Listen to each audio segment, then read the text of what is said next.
If you're stuck on a mountain bike skill like jumps, drops, cornering, or you want to do that thing that you've been dreaming of for years, I have one tactic that will instantly give you the ability to break any plateau in weeks, not years, and it's different from anything you've ever heard because all those other ones are focused on the external, while this one actually works with your brain's nervous system. If you want to do big jumps, if you want to do gnarly downhill, if you want to win races, if you want to stand on the podium, if you want to feel like a kid again, this video is for you. Now, here's the catch. I turned down 100% of sponsors because I only answer to one person, and that is you. I run intermediate intensives in the Athlete Accelerator with Mountain Bike Academy, and this is what my riders, the ones who have worked with me, we're doing really well over there, this is what they tell me, and I'm bringing it to you here for absolutely free because I'm on a mission to solve the progression problem and solve the crash crisis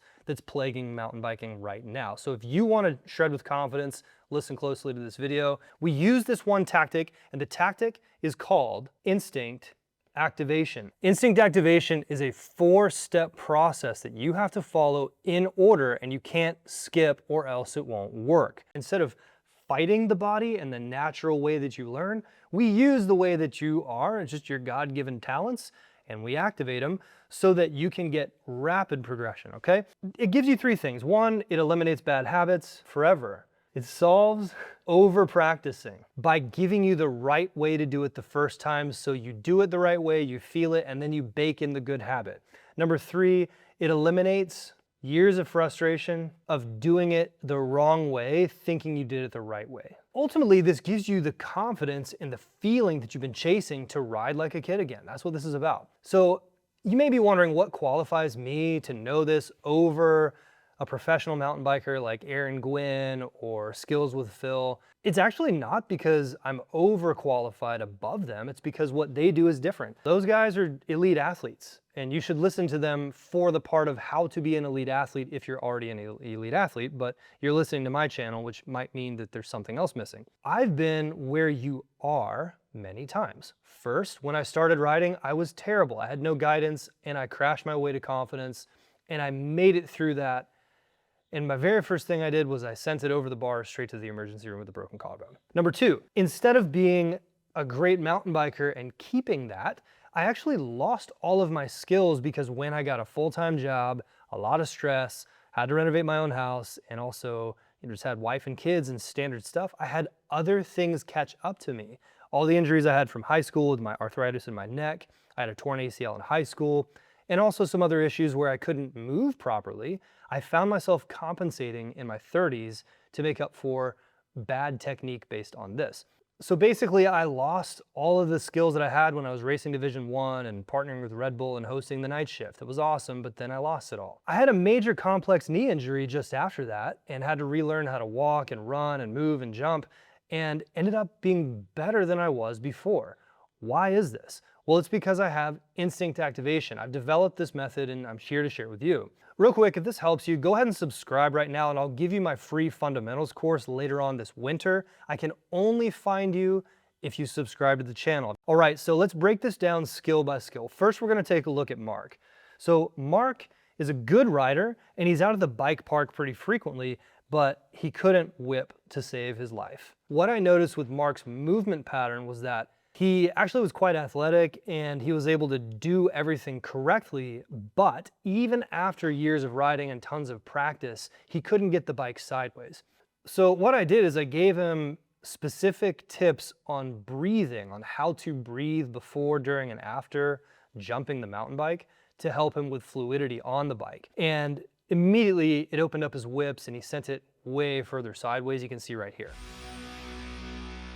So let's break this down why this works. You may want to take some notes on this. So the reason why I gave him breathing instruction is that breathing is linked to your nervous system, and your nervous system is linked to your breathing. In a way, instinct activation is accessing the skills that our body has to move without locking them down. So essentially what was happening, and this may have happened to you, if you're out and you're doing downhill and you're clenching the body really tightly, you'll notice a lot of tension in the upper body, especially a lot of males. We like to ride with our upper body really tense and tight, and we like to muscle things.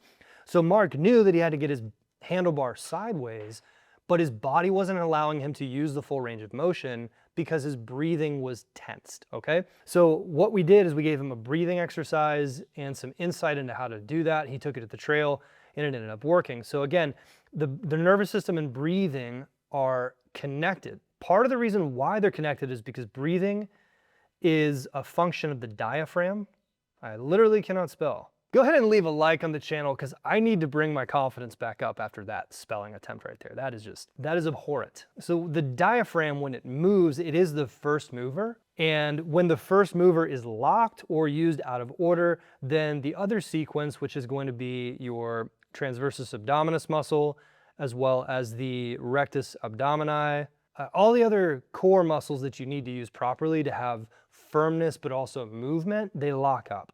Second, let's take a look at Michael. Michael's a really good rider, actually an advanced rider, and typically he's at the front of the pack with his riding group. He went out to a really tough double black diamond, and usually this is a trail where he could make it down and make it down fast, and his riding buddies would say, wow, and he would say wow to himself. So he already had the techniques, he already had the experience, and he knew what to do, but he couldn't access the right muscles. Now, when your body uses the wrong muscles to do the right moves, we end up with nagging stiffness, okay? How it feels specifically is when you're going downhill and you feel tension in the front of your arms right here, or you feel like your quads are burning, or you just feel way too tired for the situation.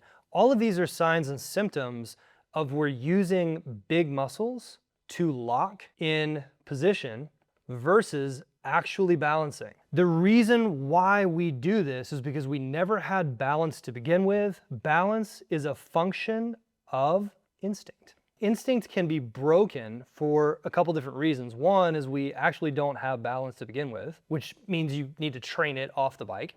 Or when your instincts are blocking your balance. So for whatever reason, a very athletic person, a very fit person, actually most riders are quite fit, but they're not athletic because they don't have the balance. What ends up happening is this is blocked, okay? If I asked Michael to stand on one leg and hold it for a minute, he could do it, but as soon as I gave him a tennis ball and had him bounce it from one arm to the next, it was really challenging.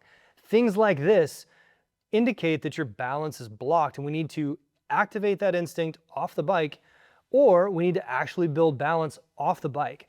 And so the key here is for more intermediate advanced riders, when you are getting your big muscles to lock you in position and you feel that tight riding, these are symptoms that your instinct is blocked because your balance is blocked or your actual balance is not there to begin with. So can you see how this is different from like some fitness program or some protocol where you get really, really strong? Guys, mountain biking, you do need to be a little bit strong. The more downhill, the more like big jumps you do, strength helps, but it's only about 10 to 20% of the equation. The real equation is things like balance, proprioception. It's your ability to move your body through space and interact with the bike. So that's why it's so incredibly important to activate the instincts in this respect. Now, next, let's share my own story. I'm gonna talk a little bit about cornering. I'm usually pretty good at cornering, always have been, but I'd always have one or two big washouts every year on loose over hard pack semi berms. So like I would almost always crash on these things and wash out the front tire. So eventually what I found out was that I was holding the body in the right position, but I was doing it in a static way. And the problem with doing this is that I was using my big muscles to kind of hold that position without being able to make adjustments, okay? So with cornering, it's very important that we are able to make adjustments and make them very quickly. And this is not something you can solve by better body position. So with good body position, you buy yourself a certain amount of balance. But as soon as something knocks you outside of this, like the tire loses traction, or there's a bump, or the trail goes downhill a few degrees, as soon as you're outside of this pocket, then you just crash. So that's an indication that you never had the balance to begin with on the bike, okay?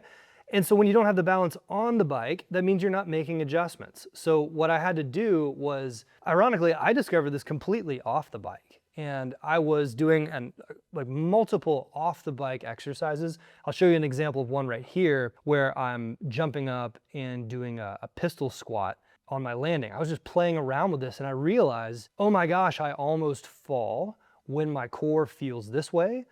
And then I accidentally was like, oh, I had really good balance when I landed and good stability when my core feels this way. And all I had to do was a tiny little muscle activation. So let me break down a big secret for you, that there's 4 different stages of instinct activation. The reason why so many riders get stuck is because they go out of order. Stage number 1 is literal activation. This is where your brain zaps the muscle. The brain literally sends a signal to the muscle and that's it. Number 2 is we have patterns. This is where your brain gathers a whole bunch of these signals and compiles them into one. Patterns are where your brain remembers multiple things together, okay? Then number 3 is we have functional. Functional is where the brain does these patterns without thinking. This is an incredibly important distinction because if you go out and you practice a technique or a tactic on your mountain bike, everything breaks down if your functional movement is based on patterns where you have to think. This is why you get stuck. If you have to think, then you're not riding, you're thinking, and you're using really inefficient patterns, okay? So when you are able to do these patterns without thinking, it becomes automatic. The safest and fastest way to practice this is off the bike. The final step of instinct activation is technical. Technical, this is like doing wheelies and stuff, you know, like wheelies, jumps, drops, winning races, just kidding.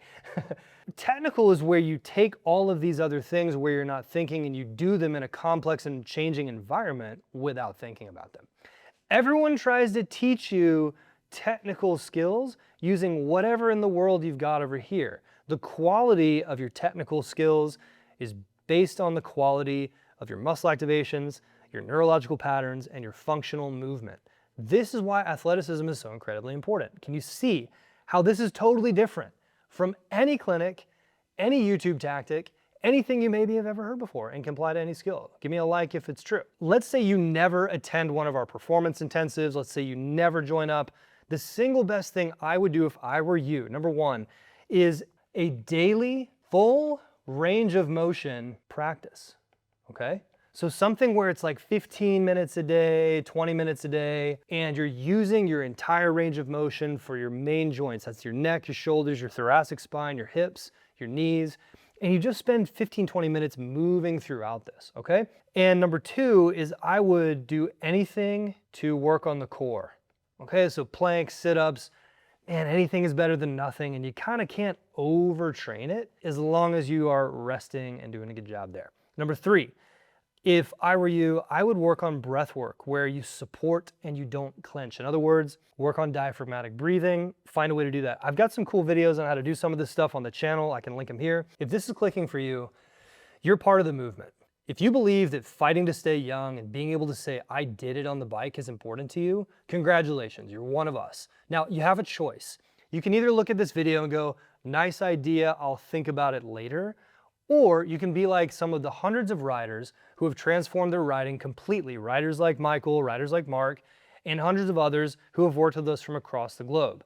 If you want my help to shred with confidence now, even if it's the off season, even if you have limited time to practice, I want you to apply to work with me right now. Click on the button in the description and apply to work with the Mountain Bike Academy. I'll see you on the other side. Peace.